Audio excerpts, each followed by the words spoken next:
सरकार के आदेश पर हमें 8 जून को देश में खुलने वाले धार्मिक स्थलों को लेकर मंदिर मस्जिदों में साफ सफाई और सैनिटाइज करने का काम शुरू हो चुका है।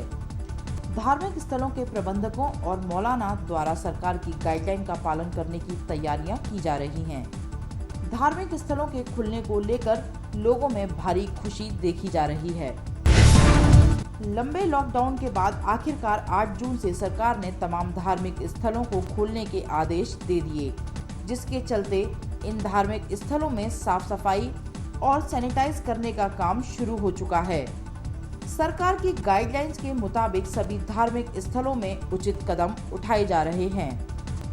बल्लभगढ़ शिव मंदिर के आचार्य प्रेम प्रकाश ने बताया कि मंदिर के पूरे प्रांगण को सैनिटाइज करवाया जा रहा है और दी गई गाइडलाइंस का पालन करवाने के लिए तैयारियां भी की जा रही हैं। उन्होंने बताया कि कोई भी भगत जन प्रसाद लेकर नहीं आएगा, बल्कि मंदिर प्रबंधकों द्वारा प्रसाद का इंतजाम किया जाएगा।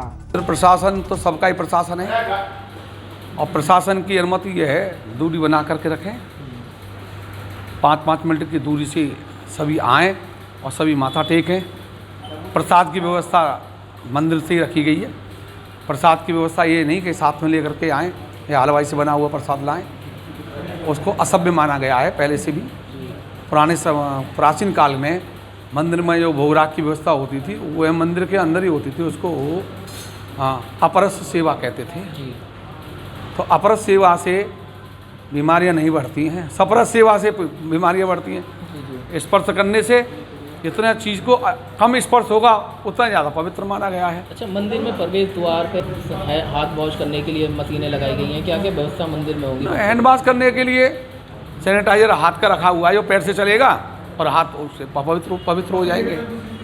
और दरवाजे पर सैनिटाइजर की बड़ी मशीन लगाई गई है, कोई भी व्यक्ति एंट्री करेगा तो अपने आप स्वतः ही सैनिटाइजर हो जाएगा। मंदिरों को खोलने का भी कोई समय रखा गया है? इस बार ज़्यादा भीड़ ना हो तो जो भक्त हैं उनको क्या हिदायत देंगे, कैसे मंदिरों में? समय तो वही अनुकूल है, वही टाइम है जैसे जैसे पहले था, परंतु उसमें डिस्टेंस रखा गया है।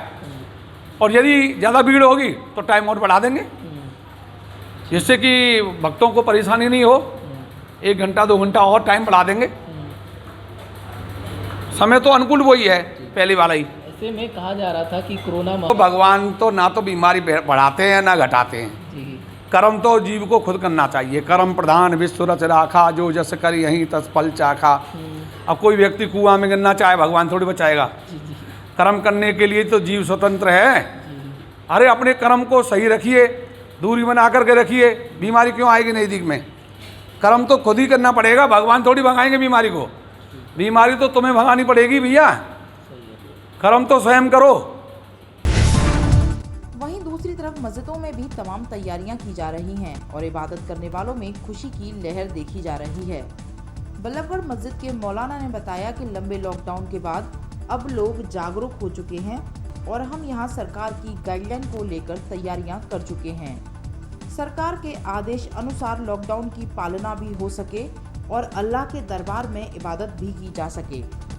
मौलाना ने कहा कि धार्मिक स्थल खुलने से हर आदमी अपने धर्म के अनुसार इबादत और पूजा करेगा तो ऊपर वाले की नाराजगी दूर होगी और पूरी दुनिया में आपसी भाईचारे तथा अमन शांति कायम होगी। वहीं आम लोगों ने भी धार्मिक स्थलों के खुलने को लेकर खुशी जाहिर की है।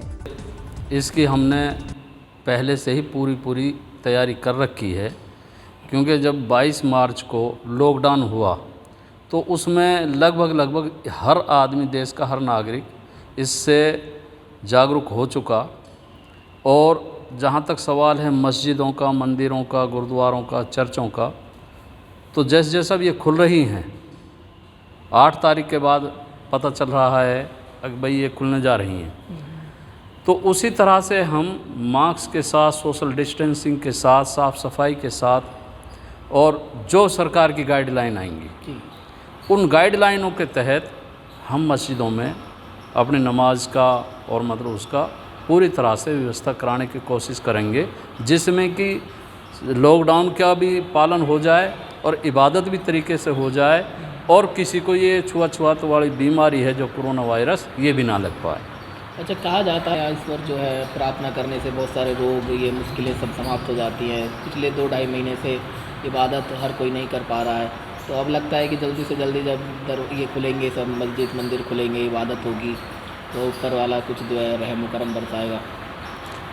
देखिए, इसमें कोई शक नहीं है। कोई भी आपदा आती है, कोई भी बीमारी मुसीबत परेशानी आती है, तो हमारे पापों की वजह से, बुराइयों की वजह से, गरीबों पे जुल्म करने की वजह से, अत्याचार करने की वजह से ये परेशानियां बढ़ती हैं। तो जाहिर सी बात है कि ये किसी न किसी वजह से ये कुदरत ने पूरी इंसानियत पर एक अजाब भेजा है। और जब ये धर्म सतल खुलेंगे, हर भाई अपने धर्म के अनुसार पूजा करेगा, प्रार्थना करेगा, उसको राज़ी करेगा जो हमसे नाराज़ हुआ पड़ा है, और जब राज़ी करेगा तो वो हमसे राज़ी हो जाएगा और इस मुसीबत को, इस बीमारी को, इस परेशानी को दूर कर देगा। हमें बड़ी खुशी हो रही है इस बात को लेके कि मस्जिदें खुलने जा रही हैं। जो हमने 2 महीने के करीब ऊपर मस्जिदों से दूरी बना के रखी है। हमारे बहुत से भाई जो कभी बग़ैर जमात के नमाज़ नहीं पढ़ सकते, बग़ैर मस्जिदों के नमाज़ नहीं पढ़ सकते, वो इस बीमारी की वजह से और सरकार के लॉकडाउन को पालना करने की वजह से मस्जिदों से दूर हैं। वो बहुत जल्द हमसे मस्जिद में आके मिलेंगे। तो इसके लिए हम बहुत ही ज़्यादा उत्सुक हैं और बहुत ज़्यादा हमें इंतज़ार है उस घड़ी का, जब ये खुशी की घड़ी हमारे सामने आएगी। अच्छा सर, देश दुनिया में जो अशांति का वातावरण है, माहौल है, अमेरिका की कहें, चीन व हिंदुस्तान के बीच में जो लड़ाइयाँ चल रही हैं, देश में भी लगातार हंगामे हुए, जब मस्जिदें खुलेंगी तो कैसे दुआ शांति की जो है बात रखेंगे, कैसे ऊपर वाले से जो है इन चीज़ों को भी ध्यान में रखकर जो है इन चीज़ों को समाप्त हो, शांति भय?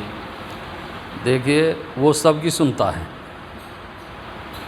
जब हम इतने दूर 2 महीने 3 महीने बाद उसके घर में आएंगे तो हमारे उससे मांगने के जज्बात भी अलग होंगे और वो भी हमारे जज्बातों की कदर करते हुए बहुत ज़्यादा हमें देगा। और इन सारी जो अशांति फैली हुई है, नफ़रतें बनी हुई हैं, लड़ाई झगड़े खून खराबे हो रहे हैं, ये भी दूर हो जाएंगी।